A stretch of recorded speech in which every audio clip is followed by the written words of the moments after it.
자, 국제경제 문제 보도록 하겠습니다. 32번 문제 보도록 할게요. 자, 32번은 이제 비교 이론과 관련된 문제가 출제가 됐습니다. 자, 두 개의 재화가 있고 두 개의 국가가 나와 있고요. 자, 리카도의 모형이 나와 있는데 재화 한 단위를 생산하는 데 필요한 노동 투입량이 딱 주어져 있고 총 부존량이 주어져 있어요.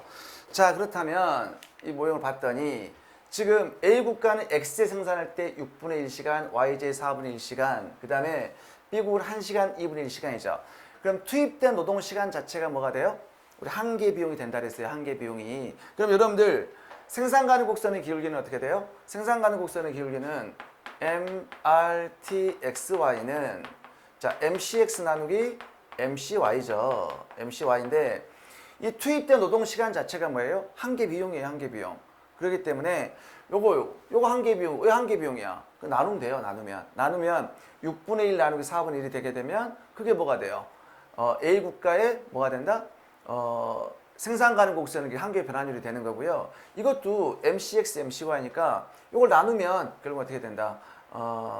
B 국가의 한계 변환율이 될 거예요. 근데 사실은 생산 가능 곡선의 기울기는 이렇게 표시를 해야 되는데 대부분 이제 뭐야? P = MC를 가정을 해서 얘가 P 완전 경쟁 PY 대 PX 이렇게 보통 쓰죠. 그러면 볼게요. 그러면 A 국가는 PY분의 PX 해서 A 국가는 지금 4분의 1분의 6분의 1이니까 뭐가 돼요? 3분의 2가 되겠죠. 3분의 2가 나오고 저희는 PY분의 PX B국가는 지금 이거 2분의 1분의 1이니까 2가 나오겠네요.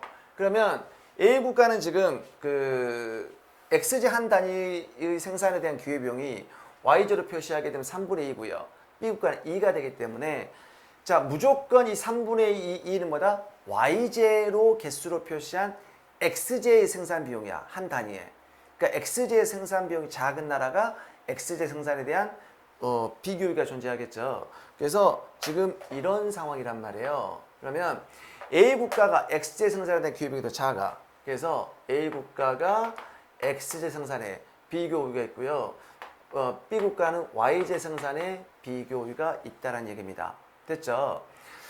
자, 그리고 이제 주어진 총 부존량수가 나와 있기 때문에 이걸 이용을 해서 우리가 생산 가능 곡선 한번 도출 한번 해볼까요?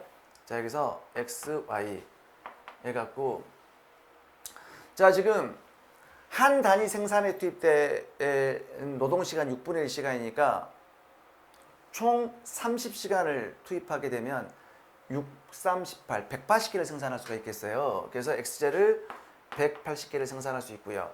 자, Y제는 4분의 1시간을 투입해서 한 개를 생산했다면 30시간을 투입하면 4, 32, 120개겠죠.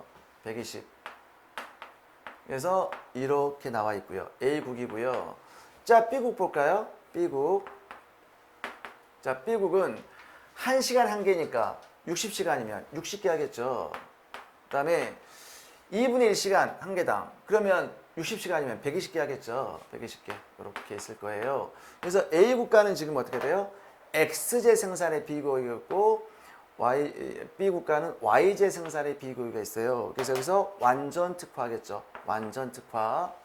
자, 그럼 볼게요. 하나씩. 교역 이전에 Y제 단위로 표시한 X제 생산에 대한 기회비용이 누가? A국이 더 작죠. 그래서 가번은 맞는 진술이고요.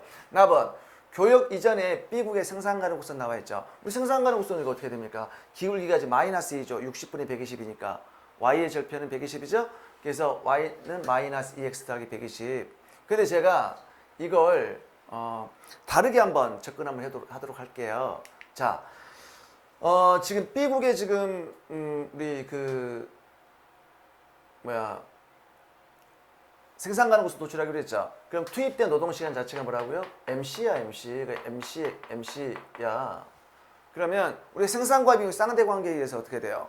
자, 우리가 MC 같은 경우는 W 나누기 MPL이니까 얘가 서로 사실상 이거 여기서 임금은 이제 일로 정규화할 수 있어요. 일로. 어차피 MC 나눠버리면 MCX, MC 나누면 W는 사라지는 거니까.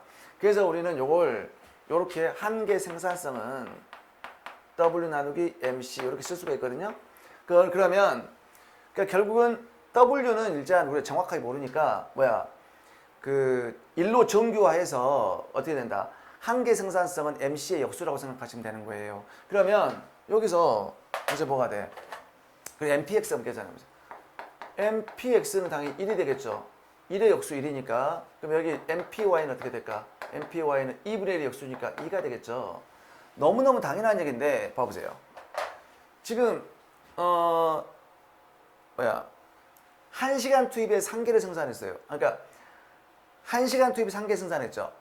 그러면 노동을 1시간 투입하게 되면 생산량의 증가량은 하나죠. 그럼 여기 봐보세요. 1개 생산할 때 2분의 1시간 투입됐어. 그러면 1시간을 투입하게 되면 2개 생산하겠죠. 그게 1개 생산합니까? 노동 1시간을 투입해서 생산량이 증가량이죠. 그러면 이때 우리가 생산함수 도출할 수 있겠죠. 자, 그럼 XJ의 생산함수 한번 도출 한번 해보세요. XJ의 생산함수는 어떻게 돼요? LX가 되겠죠. 그 YJ 생산함수는 어떻게 될까? ELX가 ELY가 되겠죠. 이렇게. 한 개 생산성 2니까. 그럼 이걸 통해서 우리는 뭐야? 조건부 요소 수요함수 도출할 수 있겠죠. 우리가 원래 조건부 요소 수요함수는 생산자 균형 조건 있죠. MRTS, LK는 R분의 W. 그 녀석을 어디에 대입해야 돼? 생산 요소 부존식에 대입하게 되면 그 생산 가능 곡선을 도출할 수가 있는데 자 그게 아니라 뭐라고? 다시 조건부 그러니까 생산자 균형 조건 있잖아요. MRTS, LK는 R분의 W. 이 조건식을 생산함수에 대입하게 되게 되면 뭐 한다? 조건부 요소 수요함수를 도출할 수가 있죠. 그런데 여기는 생산함수 속에 무엇이 없어? 자본이 없어. 노동만 존재하기 때문에 우리는 이 조건이 필요가 없어요. 그럼 바로 생산함수를 통해서 조건부 요소 수요함수를 도출할 수가 있다는 얘기예요. 그래서 LX는 X죠. 이게 X제 투입된 노동의 조건부 요소 수요함수. 그러면 LY 스타는 뭐가 돼? 2분의 1 Y가 되겠죠. 이게 Y제 생산에 투입된 노동의 조건부 요소 수요함수예요. 그럼 제가 이러한 조건부 요소 수요함수를 이게 뭐라고? 조건부 요소 수요함수예요. 그럼 이러한 조건부 요소 수요함수를 어디에 대입해라? 생산 요소 부존식에 대입해라. 그럼 생산 요소 부존식이 어떻게 됩니까? X제 투입된 노동량, Y제 투입된 노동시간 다 더하면 60이 되죠. 일단 대입하는 거예요. 그러면 X, LX, X 되고 얘가 2분의 1 Y는 60 나오죠. 이게 생산 가능 곡선식이죠. 양변을 이제 2를 곱하면 2X 더하기 Y는 120 나오잖아요. 그래서 제가 드리고 싶은 말씀은 자, 첫 번째 생산자 균형 조건 MRTS, LK는 R분의 W 그 녀석을 생산함수에 대입하게 되면 조건부 요소 수요함수가 도출되고요. 그 조건부 요소 수요함수를 다시 생산 요소 부존식에 대입하게 되면 생산 가능 곡선이 도출될 수가 있다는 얘기입니다. 됐죠? 그 다음에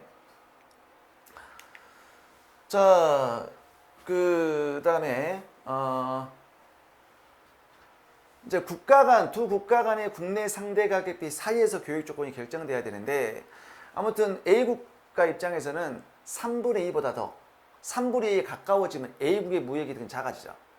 그 2에 가까워지면 B국의 무역이득은 작아지는 거예요.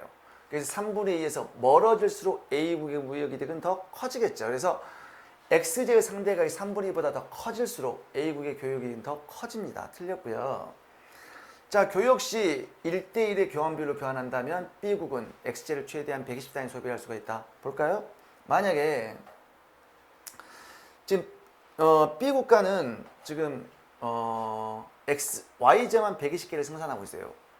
그런데 그 교역 조건이 1대1이라면 120개를 몰빵 다 수출한다면 XJ를 몰빵 120개를 수입할 수 있겠죠. 그래서 120개를 소비할 수가 있다. 맞죠?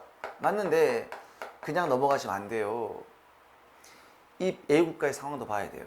A국가가 만약에 XJ를 120개를 생산할 수 없다면 수입할 수 없어요. 그런데 A국가는 지금 뭐야? 최대한 생산 가능한 생산량이 180개니까 만족하죠. 그래서 소비할 수가 있다는 얘기입니다. 그래서 그 가와 요 문제는 가, 나, 나가 맞는 진술이 되겠죠. 그래서 정답은 4번이 되겠습니다. 자, 33번 문제 보도록 하겠습니다. 33번은 핵시올린 정리와 관련된 문제가 출제가 됐어요. 굉장히 쉬운 문제가 출제가 됐어요. 그런데 이 문제는 지금 뭐야? 보통 우리가 L분의 K, 노동 부족량 대 자본 부족량이 주어지는데 이 문제는 자본 부족량 대 노동 부족량 이렇게 주어졌네요. 그러니까 K분의 L로 주어져 있죠. K분의 L 하고요. A 국가가 있고 자, K분의 L하고 B 국가가 있어요. 그런데 A 국가가 B 국보다 높다란 얘기예요.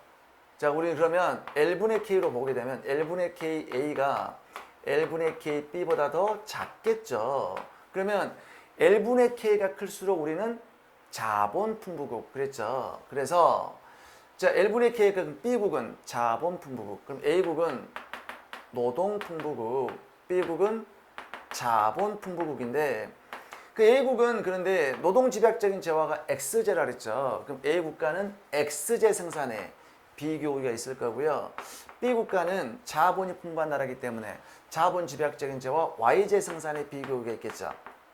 있고요. 자, 그러면 자, 한계 생산 비용 일정하다? 아니죠. 여러분들 우리 리카도의 비교 이론에서는 한계 비용이 일정해서 한계 생산이 일정하기 때문에 한계 비용도 일정하고요. 즉 한계 변환율, 기회 비용도 일정해서 생산 가능 곡선이 우하향은 직선이었죠. 직선이었기 때문에 완전 특화했잖아요. 완전 특화. 얘는 그렇지 않습니다. 얘는 한계 생산성이 체감해요. 그러니까 한계 비용이 체증합니다. 체증하기 때문에 한계 변환율도 체증합니다. 체증하기 때문에 생산 가능 곡선은 원점에 대해서 오목합니다. 오목하기 때문에 우리 뭐야? 부분 특화죠. 부분 특화. 부분 특화. 그렇죠? 특화하기 때문에 먼저 틀린 진술이고요. 그 다음에 뭐 무역 이후에 무조건 두 국가의 간에 두 생산 요소의 상대가격이 무조건 같아지는 거예요. 얘는 불변의 진리. 그 다음에 다번 지금 B국 보세요. B국은 이제 어떻게 됩니까? B국은 자본이 풍부한 나라이기 때문에 자본 집약적인 재화에 특화할 거라고요. 그럼 자본 수요 증가, 자본의 소득은 증가하겠죠. 노동 집약적인 재화는 축소할 거예요. 노동 수요 감소, 임금은 떨어지겠죠. 그래서 모두가 감소한다? 틀린 진술이 되겠습니다. 그래서 33번 같은 경우는 그래서 나만 맞는 진술이 되기 때문에 정답은 2번이 되겠습니다. 자, 34번 문제 보도록 하겠습니다. 34번은 이제 구매력 평가성과 관련된 문제가 출제가 됐어요. 자, 그런데 문제를 잘 읽어볼게요. 자국과 외국의 화폐 시장은 각각 RL식에 따라서 균형을 이룬데, 자, 봐봐. P를 제외한 나머지는 외생주로 고정되어 있어. 그럼 여러분들 구매력 평가설은 뭐야? 물가가 환율을 결정하는 거잖아요. 그러니까 물가만 변동할 수 있다는 얘기예요. 이게 핵심입니다. 주의하셔야 되니까 여기 보니까 화폐 공급 있죠. 화폐 공급하고 Y 있죠. I 있죠. 전부 다 외생 쪽으로 고정되어 있다. 물론 외생 쪽으로 변동할 수 있어. 하지만 내생 쪽으로는 어떤 변수에 의해서 변동할 수 없다는 얘기예요. 그러니까 얘는 외생 변수란 얘기예요. 변수란 얘기고 오로지 무엇만 봐. 물가를 제외하니까 물가만 변동할 수 있어. 물가만 내생 변수가 된다는 얘기예요. 내생 변수. 그리고 이제 뭐 나머지는 뭐 일반적인 거예요. 여기서 이제 이 실질화폐 수요겠죠. 얘는 국민소득의 증가함수, 그다음에 이자율을 감소함수다. 그다음에 구매력 평가를 성립한다. 옳은 것을 골라보세요. 그럼 구매력 평가에서 환율은 국내 물가에서 외국 물가로 나눈 거죠. 자, 그럼 볼게요. 자, 여기서 자국 화폐의 영구적인 증가는 장기적으로 환율을 상승시킨다? 볼게요. 이 식이 나와 있는데, 자, 그러면 화폐 공급이 증가했어요. 이 화폐 공급이 외생 쪽으로 증가를 한 거야. 한 거면 나머지 YI는 변하면 돼, 안 돼? 안 된다는 얘기야. 외생 쪽으로. 내생 쪽으로 변화가서 P만 변할 수 있다는 얘기예요. 그러면 YI가 고정되기 때문에 실질화폐 수요 고정돼 있겠죠. 근데 화폐 공급이 증가했다? 그 물가도 증가를 해야 얘가 고정될 거 아닙니까? 그러면 국내 물가가 상승해요. 상승한 환율은 올라가겠죠. 가번은 맞는 얘기고요. 그 다음에 이제 나번. 자, 소득이 증가를 했다? 자, 그러면 여기 소득이 증가했으니까 이 Y가 증가를 했다는 얘기잖아. Y가 증가를 했어요. 그러면 Y를 제외한 나머지 외생 변수는 고정돼 있어야 돼. 그럼 이제 Y가 증가를 하게 되면 국민소득이 증가를 하게 되면 실질화폐 수요가 증가하겠죠. 그런데 P는 고정돼 있다 그랬잖아. P는 고정돼 있어. 그럼 어떻게 될까? 물가는 떨어져야 되겠죠. 국내 물가는. 국내 물가는 떨어져야 되니까 물가가 하락하게 되면 어떻게 될까? 환율은 떨어지겠죠. 환율은 상승시킨다. 땡 틀렸죠. 자, 외국이 이제 이자율이 올라갔어요. 이것도 마찬가지. 자, 이때는 외국의 이자율이 올라갔어. 그럼 저걸 외국이라고 할게요. 그 외국의 이자율이 올라갔어. 그 M과 Y는 변동하면 안 돼요. 자, 외국의 이자율이 올라가면 화폐 수요가 감소하겠죠. 감소했어. 화폐금 고정돼. 그러면 물가는 상승해야 되겠죠. 그쵸? 그 물가가 상승해야 되는데 외국의 물가가 상승하는 거야. 그 외국의 물가가 상승을 하게 되면 분모가 커지니까 환율은 떨어지겠죠. 답안도 맞는 진술이 되겠습니다. 그래서 지금 이게 뭐 옳은 진술을 골랐기 때문에 다 답안 맞기 때문에 정답은 4번이 되겠습니다. 자, 35번 문제 보도록 하겠습니다. 이 35번도 지금 구매력 평가서와 관련된 문제가 출제가 됐는데 뭐 식은 복잡해 보이지만 별거 아니에요. 자, 봤더니 자국의 물가가 이제 PN이 있죠. 이 N은 뭐냐면 여기서 PN과 PT가 나와 있죠. 그런데 이 PN은 자국의 어떤 물가지수야. 그러니까 자국의 물가지수인데 비교역제 물가지수. 그러니까 자기 나라에서만 거래되는 재화에 대한 어떤 물가란 얘기예요. PN은 내셔널 뭐 그런 뜻이에요.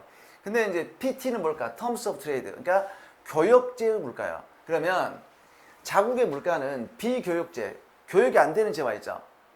교역이 안 되는 재화의 물가에다가 알파생이고, 그 다음에 교역제 물가죠. 교역제 물가에다가 1-알파의 비중으로 무엇이 결정된다? 자국의 물가가 결정된다는 얘기예요. 그러니까 뭔가 콥 더글라스 어떤 뭐 함수로서의 물가가 결정된다.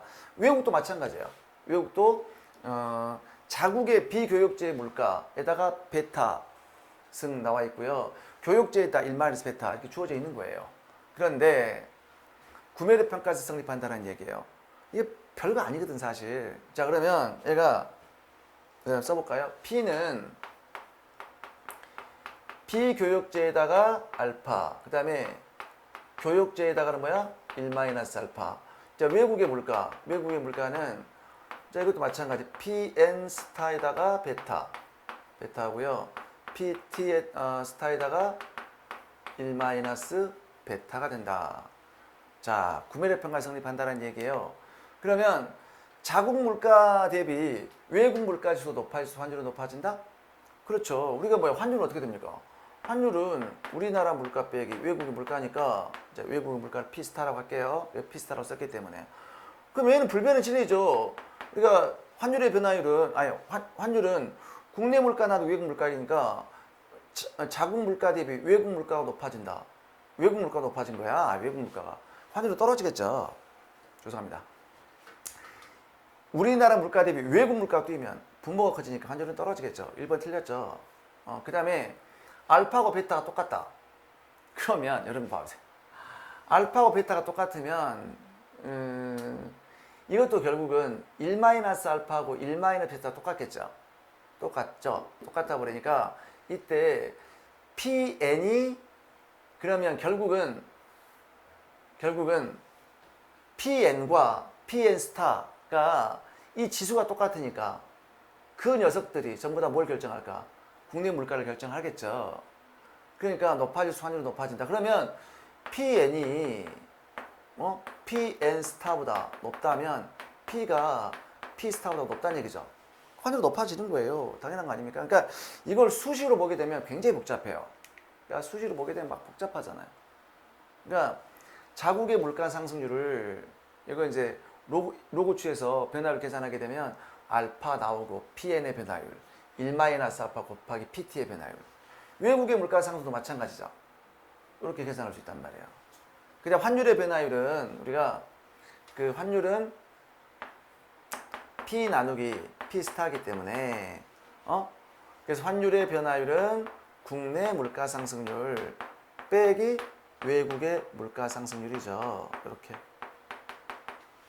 그래서 이 녀석을 여기다 해봐요. 여기다 뺀 거예요. 이렇게. 식이 굉장히 복잡하죠. 그러면 알파하고 베타가 똑같다. 그러면은 이 0이 돼버리죠. 이거 0이 되죠. 그러면 얘는 이제 알파하고 베타가 똑같으면 이걸 알파로 묶을 수 있죠. 똑같으면 알파로 묶으면 PN의 변화율 빼기 PN 스타의 변화율 요거 결정한다고요. 그럼 이 녀석이 전적으로 환율을 결정하겠죠. 그러니까 PN이 커지면 PN이 아까 더 PN 스타보다 크면 어떻게 될까? 환율이 올라가겠죠. 그 얘기예요. 그 다음에 알파하고 베타가 똑같으면 PN과 PN 스타의 상승률이 모두 5%면 환율 상승률 1%다? 0%죠. 자, 무슨 얘기냐? 봐보세요. 알파하고 베타가 똑같아. 그럼 얘 0이 돼버리죠? 그 알파하고 베타가 똑같아. 그럼 얘는 알파 곱하기 하고 아까처럼 PN의 변화율 빼기 PN 스타의 변화율인데 여기서 지금 뭐야? PM과 PN 스타일이 모두 5%야. 얘가 5%면 어떻게 될까? 환율의 변화는 0%가 되겠죠. 환율은 변하지 않겠죠. 환율 상승률은 0%죠. 그러니까 알파하고 베타가 같다는 얘기는 결국은 1-알파, 1-베타 다 똑같다는 얘기예요. 그러면 결국은 이 녀석들이 변화율들이 물가의 변화를 결정하는 거야. 그렇죠? 그러면 PN의 변화율과 PN의 이게 물가가 동일하게 변하게 되면 어떻게 될까? 환율은 변동이 없겠죠. 그러니까 환율의 변화율은 0이 된다는 얘기입니다. 그래서 얘는 나만 맞는 진술이기 때문에 정답은 2번이 되겠습니다.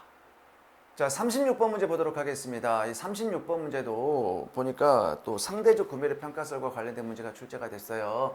이것도 너무 쉬운 문제죠. 우리 상대적 구매력 평가설은 이제 절대적 구매력 평가설이 국내 물가 나누기 외국 물가잖아요. 그러면 상대적 구매력 평가설은 환율의 변화율은 국내 물가 상승률 빼기 외국의 물가 상승률 이렇게 한 게 상대적 구매력 평가설이 된다고요. 자, 그런데 또 뭐야? 유위험 이자율 평가설도 성립을 하고 있어요. 그러면 우리는 이거야.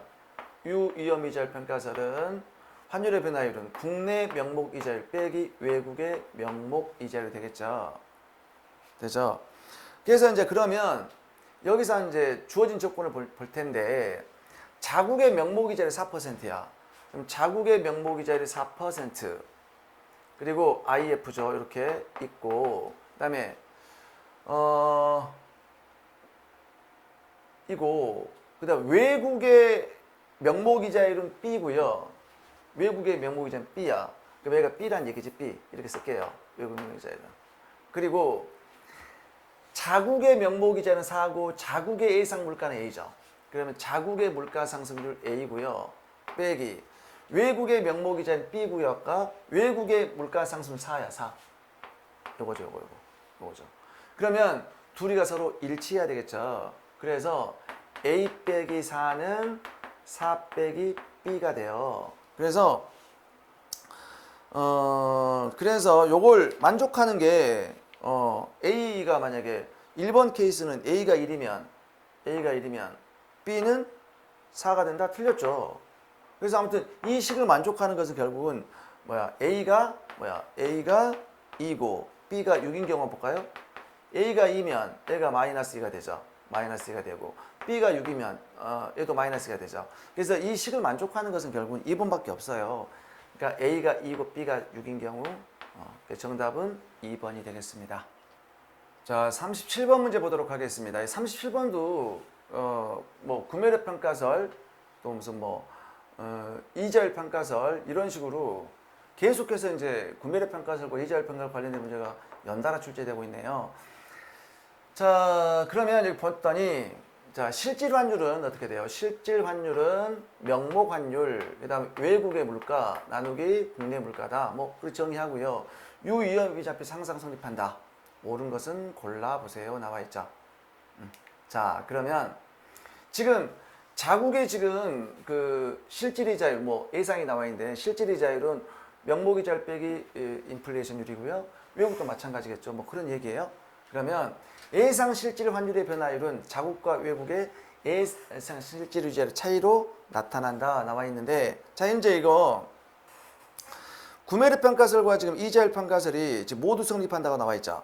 그럼 먼저 볼게요. 먼저 이게 상대적 구매력 평가설은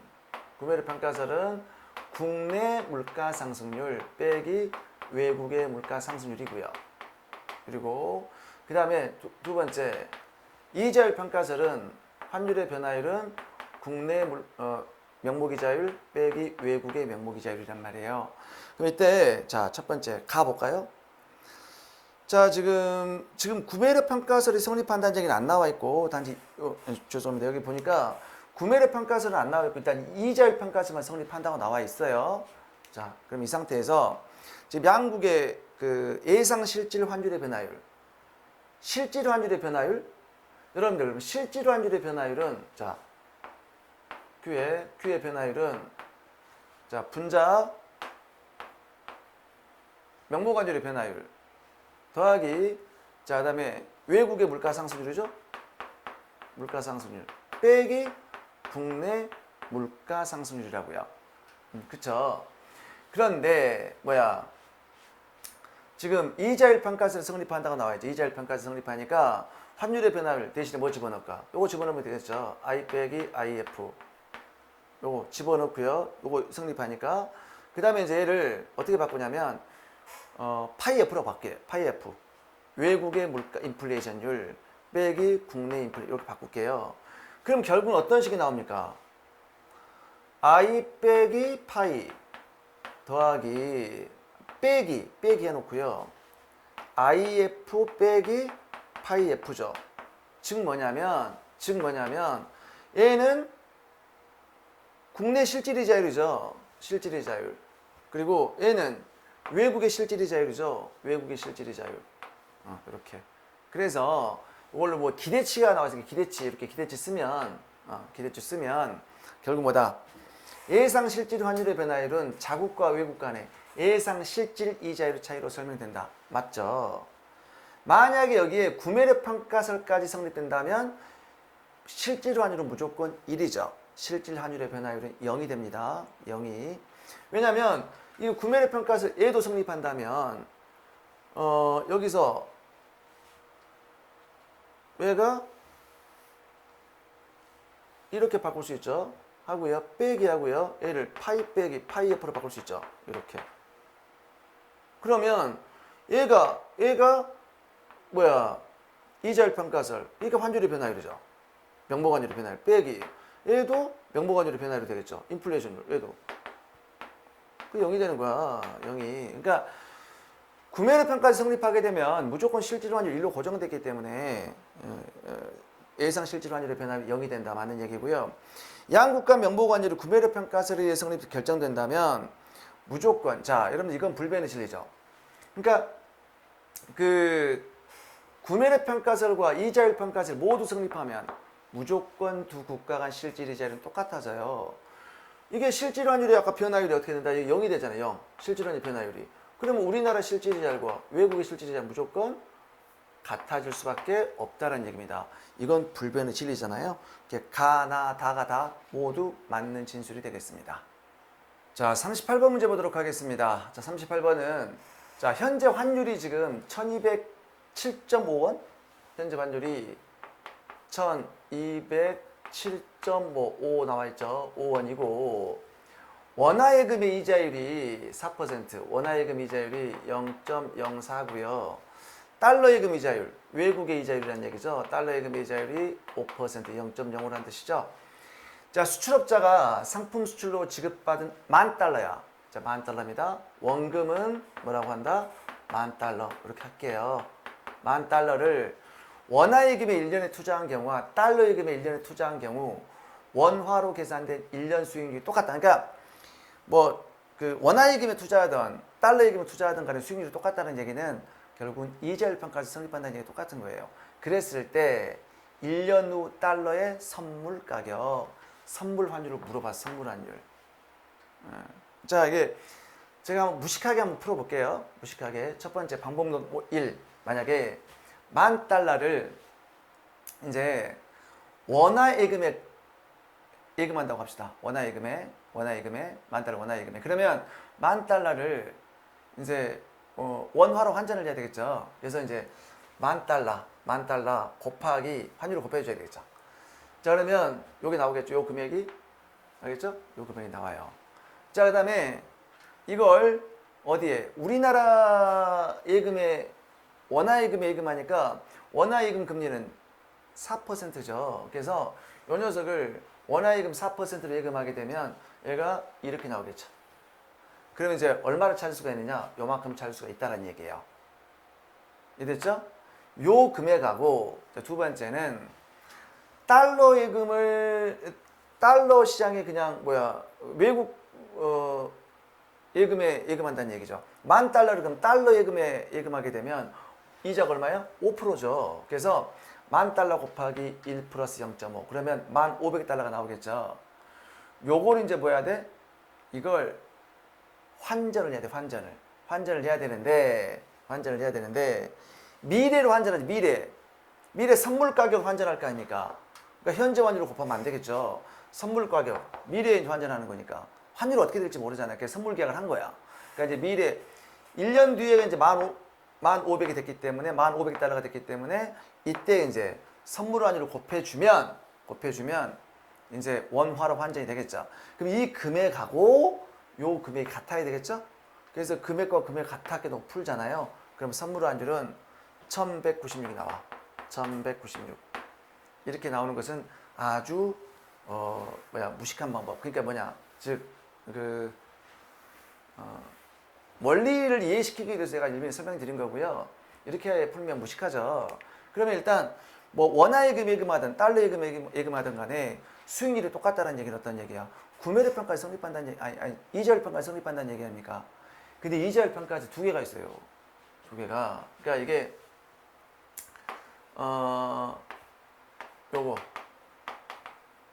요렇게 나온 게 하나 있고요. 그 다음에 1 플러스 I 현재 환율 또는 1 플러스 IF 선물 환율 두 개가 다 적용할 수 있지만 약간씩 수치는 차이가 있다 그랬어요.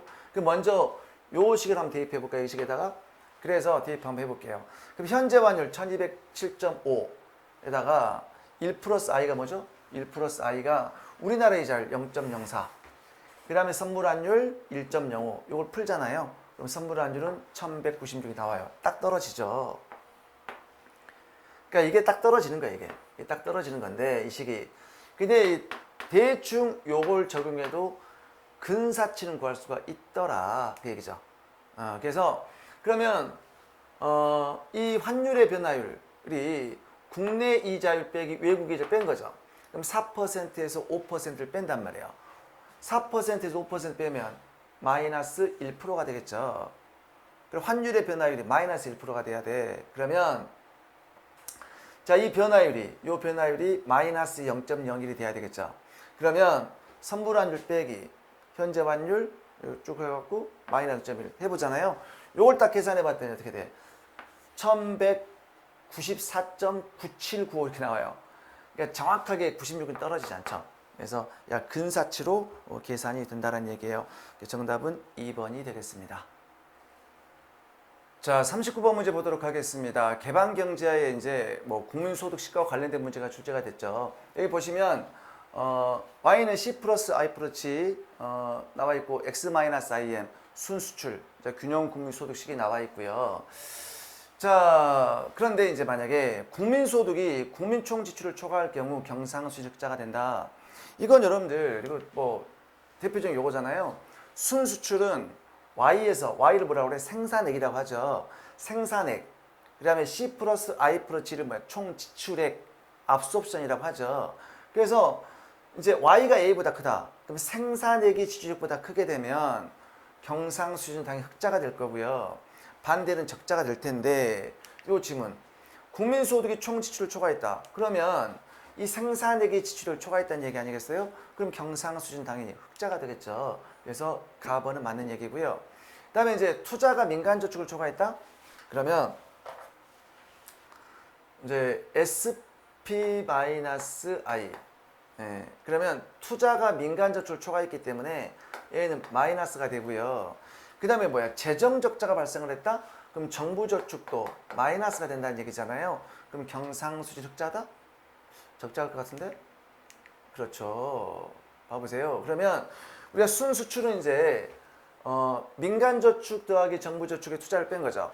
그러면은 국내저축, 민간저축과 정부저축을 더하면 국내저축이 되니까 국내저축 빼기 투자가 되는데 이걸 그러니까 SP-I 더하기 SG인데 그런데 얘도 마이너스, 정부저축도 마이너스라며 그 순수출은 마이너스가 되니까 경상수준 적자가 되겠죠. 전략부야. 그 다음에 총생산에서 재정적자, 민간저축, 투자가 차지하는 비중이 각각 몇 %일 때 뭐다. 이건 이렇게 계산하면 되겠죠. 자, 뭐냐면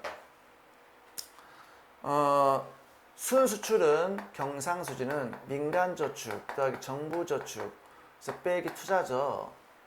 그러면 총생산 대비 생산에서 얘가 차지하는 비중인데 여기서 보니까 재정적자라고 나와 있네. 적자니까 이를 바꿀게요. 그래서 순수출은 그러면 SP 재정적자면 얘가 마이너스 하고요.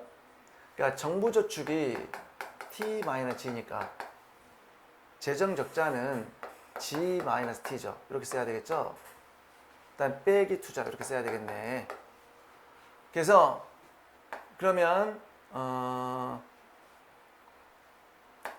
Y분의 XN은 Y분의 SP 빼기 Y분의 G-T 빼기 Y분의 I겠죠. 차지하는 비중이니까.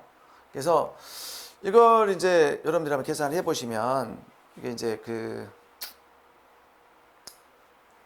얘가 아까 이거